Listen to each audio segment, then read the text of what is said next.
Hey everybody, this is still Flick Connection, the show that helps you get more out of movies, and I am still Darren Van Dam, here to tell you about 20 of the most disturbing movies you can currently watch on Netflix.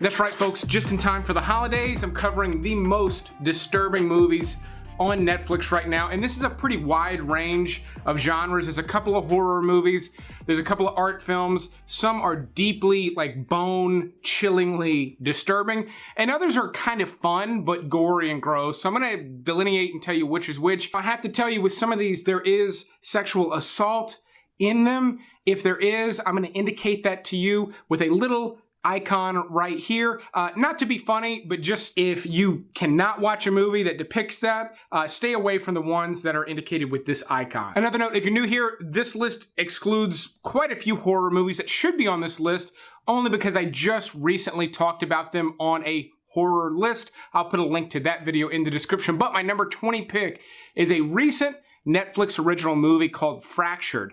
Now this stars Sam Worthington, and it's a bit of a mind bender type of a movie. Something happens to his daughter in the beginning, they take her to a hospital, and then things just get weird from there. This one is very much kind of like an old Twilight Zone episode or something like that, but darker. Much darker than anything that would have been on TV in the 50s. And I have it listed so far back here because I felt like the twist was maybe broadcast way too early. I feel like I figured this movie out too early. That said, I thought Sam Worthington was good in it. I thought it was dark, it was grim. I watched the whole thing and enjoyed it, but it definitely deserves this 20 spot in my opinion. The kids are gonna be fine. All right, stand together. Raise that trophy over your head, but not like you're victorious, like you're gonna smash it on top of her. Sally, stop smiling. Stop smiling. Good. Now my number 19 pick is gonna be one of the hardest ones to watch on this list, and that's Emelie. This is about a babysitter who is every parent's nightmare. She's the worst babysitter in the world, and it's not fun. This is not a fun movie whatsoever. I don't think there's a joke or a laugh in it. She does terrible things to the kids, mostly mind games, mostly messing with them, maybe showing them things they shouldn't see, telling them things that she shouldn't tell them, but there's a very, very dark reason as to why she's doing all this, and it's deeply disturbing. This is kind of a horror movie, but it's really just gonna creep you out and give you the willies. It's not really gonna scare you the way some other ones would. This one, watch with caution. If you're sensitive about anything happening with kids like I am, this one's very, very difficult to watch. I have gory movies on this list. This is not one of them, but still very disturbing.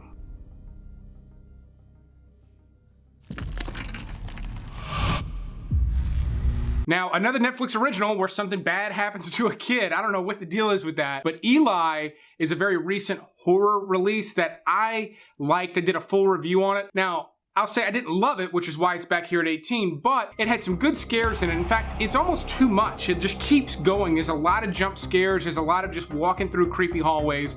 But what you get with this movie is a kid who has a rare autoimmune disorder. He can't go outside at all. And he's treated in this special hospital, which is actually like this old mansion, which seems like the worst place to treat someone with like an autoimmune disorder. And then things are not what they seem, as they are with most of these movies.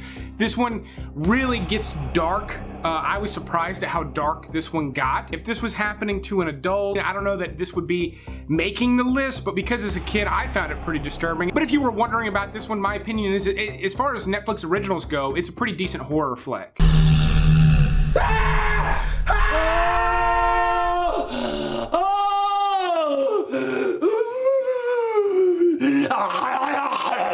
Now my next two, I do not recommend for everybody. Yes, they're on the list. Yes, I do recommend them, but listen to my descriptions of the next two because they are disturbing in very weird ways. Most of you are not gonna like these. But the first one is Tusk. Now this is Kevin Smith's sort of attempt at doing horror. And Kevin Smith is most famous for movies like Clerks, but I think he did a good job here. And basically what you get with Tusk is what I think is a more adept take on the human centipede type of a storyline. In this movie, Justin Long plays a guy who goes to interview this man in this creepy old house, and the man has plans to turn him into something. That's basically all we'll say. I mean, it'd be a mild spoiler if I went further, but there's body horror in this one. This one's chilling, but it's also funny, but not in a horror comedy way where there's just like a laugh a minute. There's a couple of laughs, it's got some levity to it, and it's overall like a silly concept, yet Kevin Smith did go there. And I ultimately thought it worked.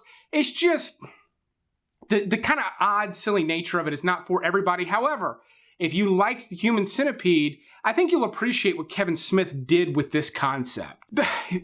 If I was to rank these in terms of the ones that disturbed me the most, my next pick would be number 1 or number 2. It's called Skins. Now, do not get this confused with the TV show called Skins. They're completely different, and they're both on Netflix at the time of me making this video. But Skins, the movie, is a Spanish language movie about deformed people, I guess is the lightest way I can put it. There's very little I can actually show you from this movie, but as you can see, they're extreme deformities, fanciful deformities in some cases, and then it's shot with this really interesting color palette, this like hyper-real color palette, and there's a brothel that involves some of these people, and it's dark, yet it's bright pink and purple everywhere, and it's gross.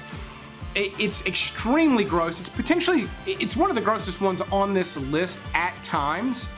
And I found it pretty hard to watch. However, the storytelling's pretty damn good. It's multiple stories that weave together, and I generally don't like that format very well. I think those elements are not tied together well a lot of times in movies. This one tied together really well. I was actually surprised. It's possible I was distracted by just the crazy visuals I was seeing with this one, but I ultimately liked it. However, I will not be watching it again, ever.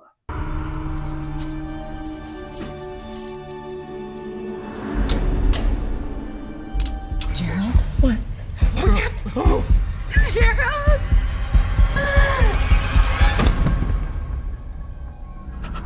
All right, let's get back from the brink a little bit with my number 15 pick, Gerald's Game, another Netflix original. This one's based on Stephen King's writings, and I thought it was really well done. Now, the drawback with this one is it's kind of more like short story territory because it's a very simple concept. A middle-aged couple who are struggling with their marriage go on vacation, and the husband tries to spice things up sexually, pops some handcuffs on the wife, and he proceeds to have a heart attack, and she is now trapped, handcuffed to the bed with his dead body in the room.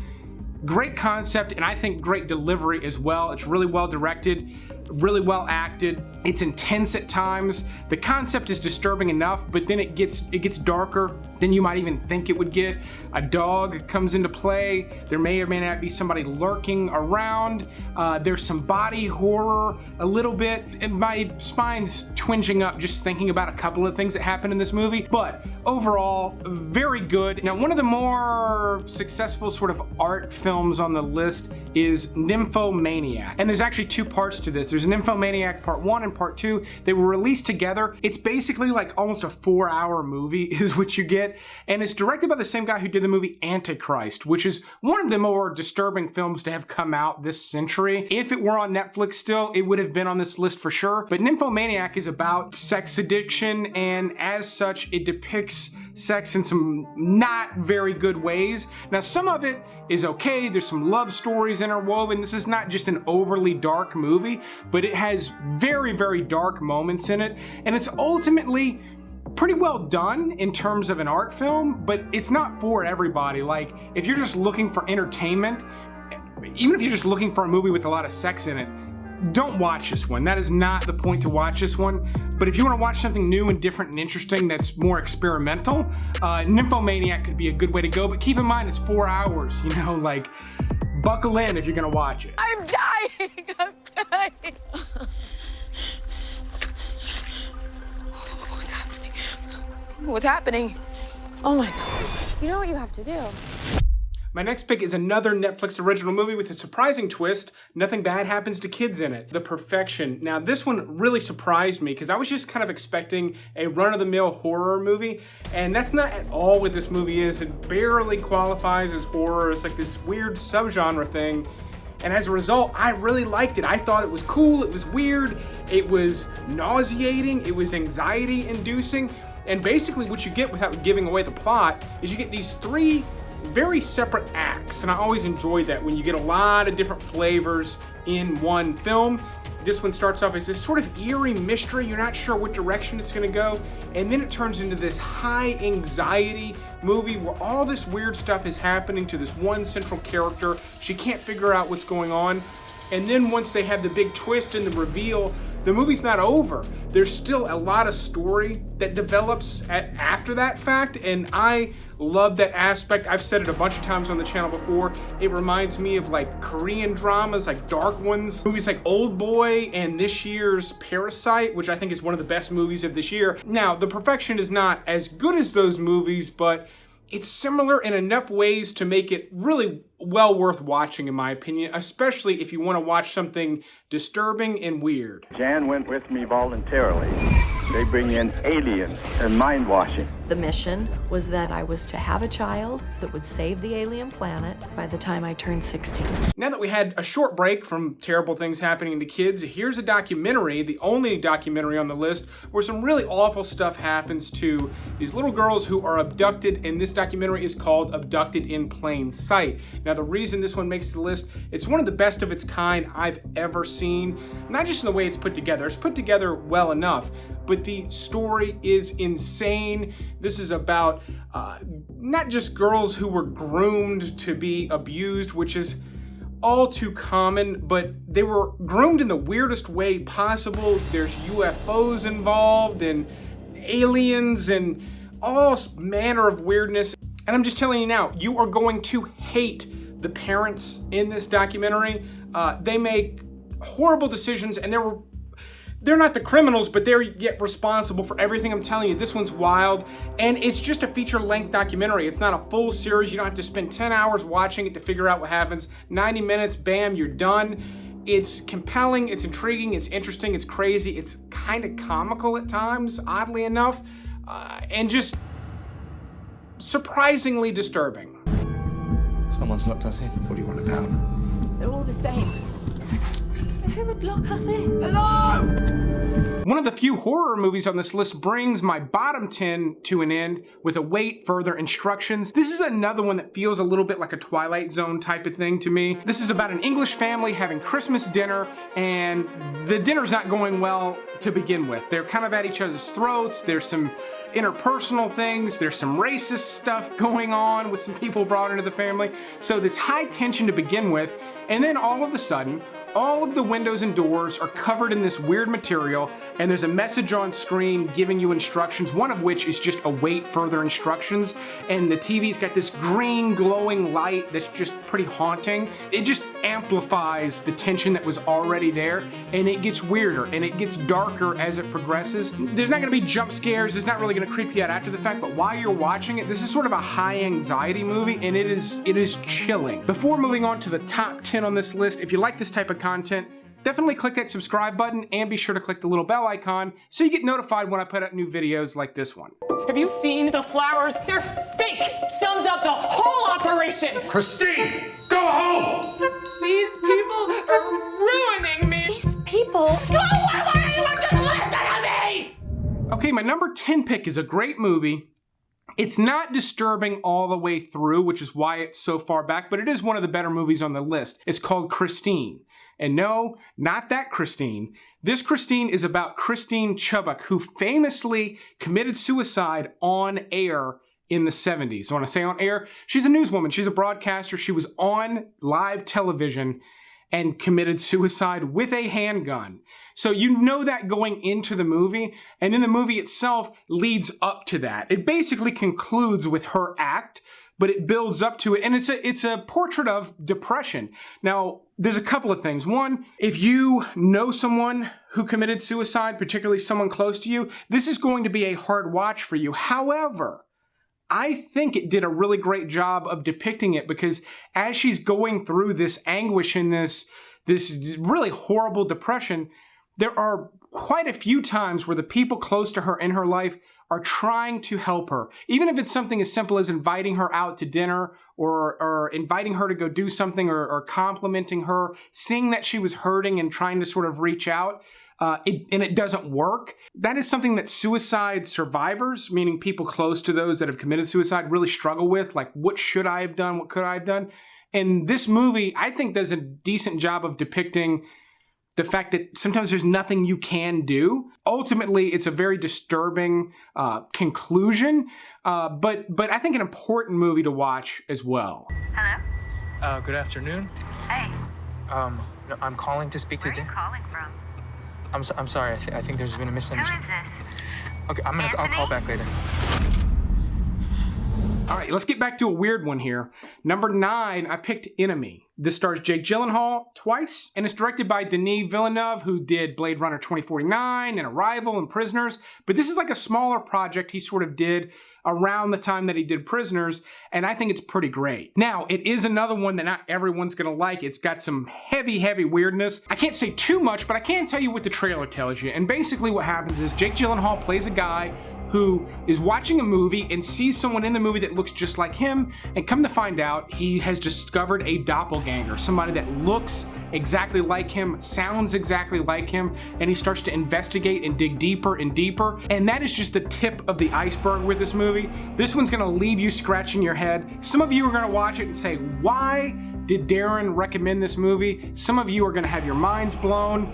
Most of you are gonna be confused. So there you go. Watch it at your own risk, but I think it's really well executed. And if you're someone that complains that they don't make new stuff anymore, that everything's the same, you're missing movies like Enemy. Okay, another horror movie for my number 8 pick is Terrifier. Now, I almost didn't put this on the list only because I've talked about it so many times. I basically have retired it, but it felt so wrong to exclude it from this list. This is a gory movie. It's purposely made in the frame of a B movie. It feels like a bad movie. The girls in the movie make really dumb choices, but if you're a fan of horror, this one is so much fun to watch because you kind of like know what's going to happen at times, and then the creators like subvert your expectations in some pretty brilliant ways as well. It's clever, and just it's got one of the worst death scenes I've ever seen in a movie. I mean, I cannot think of a worse one, and that includes some really rough movies that come up, you know, further towards the number 1 spot on this list. But Terrifier takes the cake for gore and just being visually disturbing in terms of just blood and guts. It's awful. Something doesn't feel safe here. We don't see you for 2 years, and then all of a sudden, we get invited to this lavish dinner. Don't tell me that this is normal. My number 7 pick is one of the more clever ones on this list, and that's The Invitation. This one I've talked about quite a bit as well, but I love it. I think it's one of the best little hidden gem movies on Netflix right now, and it's about a guy who goes to his ex-wife's house for a dinner, which sounds like a terrible idea, and it's way worse of an idea than he thought because there's something weird going on. She's got a weird circle of friends. They seem very culty. He's trying to figure things out without really disrupting the apple cart too much, but then he kind of doesn't mind upsetting things. It gets very awkward at times, and I've watched it a few times, and the first time watching it, I just could not decide, is he crazy or is something really going on? And I thought the movie really delivered that aspect really well. This is probably the most accessible one, so it's one of my top picks. It's one of the best movies. It's one of the least really disturbing, but it still deserves to be on the list. So if you're apprehensive about some of the ones that I recommended and you have not seen The Invitation, make it the first one you watch. And I say that because the top 6 that we have left are pretty intense, starting with Under the Skin, starring Scarlett Johansson.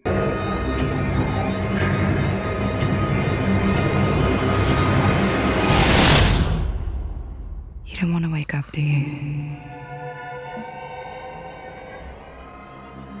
Now, this is directed by John Glazer, who's not a widely famous director. He's done a few movies, including Sexy Beast, which I really like. I think that's a fantastic movie. If you ever see it available anywhere, definitely watch it. And then he did another one with Nicole Kidman called Birth that is pretty good, but he did a lot of really famous commercials and stuff. I love him as a director, and he disappeared for a long time, only to come back with this movie that's a very like Stanley Kubrick type of a sci-fi film. It's very hard to figure out what's going on. but it's really kind of arresting at times, and it's got a really amazing backstory as well. Basically what this movie is, Scarlett Johansson plays what can only be described as an alien, and she's hunting down men and consuming them. And what they did with this movie that is so amazing is that Scarlett Johansson really drove a moving van around and talked to men on the sidewalk. Now, she wasn't quite recognizable because her hair color wasn't right. She had security in the back of the van that you can't see, but the people she's talking to on the side of the street in this movie are real guys. Some of them really get into the van. She coaxes them in, and then some of them actually acted out other parts in the movie as they proceeded with the filming. Very different stuff, very creepy stuff. This movie doesn't really tell you exactly what's going on, and that works perfectly well, I think, for this story. I really like this one a lot, but it's another one. It's an art film. It's not going to appeal to everyone, but if you find that you like more interesting experimental type films, you're gonna probably love this one. But I think Huey has a far more bitter, cynical sense of humor. Hey, Albert. Yes, Alan? Why are there copies of the style section all over the place? Do you have a dog? No, Alan. Is that a raincoat? Yes, it is. All right, one of the most viewed movies on this list is American Psycho with Christian Bale. This is a cult classic. People that like this movie don't just like it, they love it. People that hate this movie don't just hate it, they absolutely despise it. And it is twisted, it's dark, it's bloody, but it's pretty fantastic. Now, it's hyper real. It's not something that's existing in our universe, and if you watch it that way, like it is, you're gonna be confused. But if you watch it almost like it's sort of like this hyper-real, sort of Tarantino universe type of a thing, it's pretty great and pretty brilliant. It's got some funny elements to it, it's got some bloody elements to it, it's got some weird sexual things going on in it. Ultimately just kind of disturbing all around, and it's one of Christian Bale's best performances, I think. That may sound like a bold statement, but this was such a difficult role, and he more than nailed it with this character. Look at you and tell me how by any stretch of the imagination you can call yourself a man. Oh, Jesus Christ! All right, my number 4 pick has the biggest stars on this list, but it's probably one of the least seen movies, and that's Revolutionary Road. Now, this is directed by Sam Mendes, who's most famous for American Beauty, Jarhead, and Skyfall. And his latest film, 1917, is just about to come out in theaters. But in Revolutionary Road, Leonardo DiCaprio and Kate Winslet play a married couple. Now, you may recognize that pairing from Titanic, a very famous coupling back together on screen, but with this one, you get a very, very dysfunctional marriage. Basically, two people that hate each other. And that may sound really dry, but there are some intense sequences in this, and there's some really disturbing elements that go on ultimately with this one. This one, I've only seen the once. I saw it when it came out years ago, well over 10 years ago. I still remember so much of it because they did such an amazing job with the acting and the directing. It's a really thought-provoking story as well. It's not gonna leave you in a good mood when it's over, but if you like them and you wanna see something really intense that they did that a lot of people missed, check out Revolutionary Road when you're in the right mood to watch such a thing.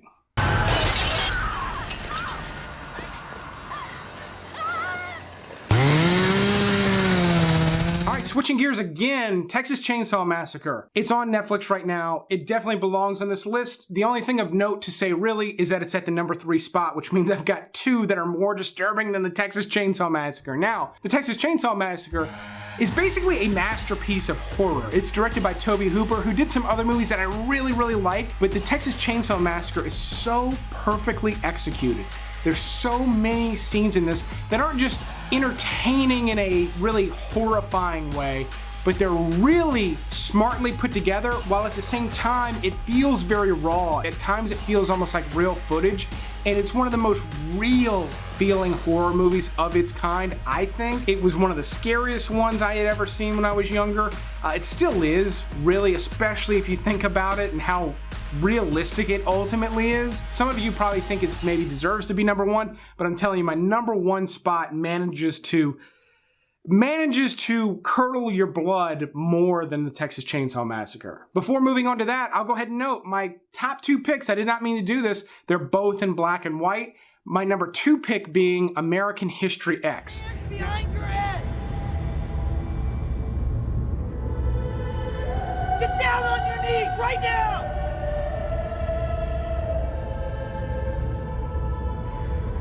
Now, this one's disturbing for obvious reasons. It's got one of the most disturbing scenes in movie history, as well as multiple others that are more disturbing than most of the other stuff on this list, but very, very good depiction of a white supremacist in America. While it's not a positive story, it's a very well-told story. It's woven together very tightly. Edward Norton obviously gives one of his best performances ever, but so the rest of the cast really kind of keeps up with him too. This is a really special movie in that it just hits all the notes it was trying to hit perfectly, and there's no fat on it. It works really, really well in terms of conveying the message that it wanted to convey. I can't go into more detail if you haven't seen it. It's an important movie. You should definitely see it. It's probably the one that you should see the most on this list at some point, because again, it's so well executed and delivers that message just right. But another note to say here is, Edward Norton did this at a really odd time in his career, and I think this role really prevented him from getting pigeonholed into being typecast. It allowed him to have so many different roles throughout his entire career, which he has. That may not have happened if he did not play this character when he did. I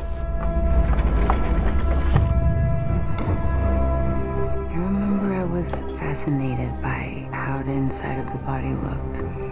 She always hoped I would be a surgeon one day.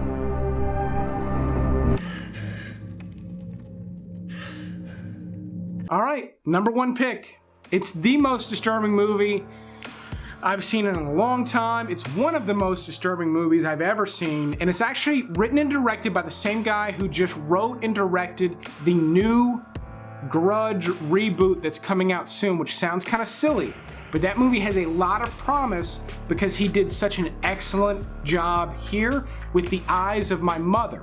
Now this one is mixed language, there's some subtitles, some is in English, there's not a lot of dialogue in it, and I can't tell you too much about it. I'm going to show you some footage, and just know, when I watched this movie, I literally had to go take a shower afterwards because I felt disgusting.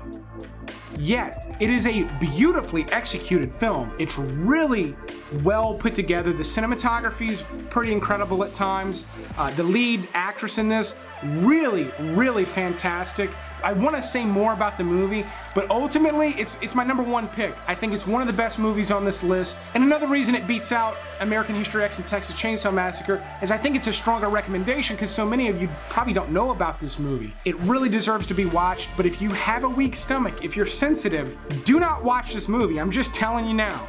However, if you clicked on this list and you wanted to watch something new and different that is truly disturbing, The Eyes of My Mother is the best place to start. I think it's the strongest recommendation in those terms. And no, I'm not doing a holiday movie list. I did that last year and hardly anybody watched it, but if you follow me on Instagram or Twitter, I'll be posting a list of holiday movies and where you can watch them, what streaming services they're currently available on. Let me know in the comments what movies you're looking forward to getting disturbed by the most, but I will keep making videos like this as long as you keep watching them. Thanks for checking this one out, and you will see me on the next one. I'd like to thank all the Patreon supporters who are still hanging in there, supporting the show. You guys are doing great, and your contributions allow me to do more videos, and these Patreon supporters, as well as everyone else supporting me on Patreon, are the reason why I'm growing like I'm growing. So I thank them from the bottom of my heart. I really do. If you're interested in supporting, you can go check out that link in the description, or you can pop over to the Teespring store and check out some of the custom t-shirt designs. These are great t-shirts. They're really comfy, especially if you get like the tri-blend ones. These are the tri-blend ones cost a little bit more, but they're really soft. I wear them all the time. They're super, super comfy. They feel like they're really old, like they've been washed 100 times. They're great. There's some designs. I'll be making some new ones, but that's a great way to support the show as well.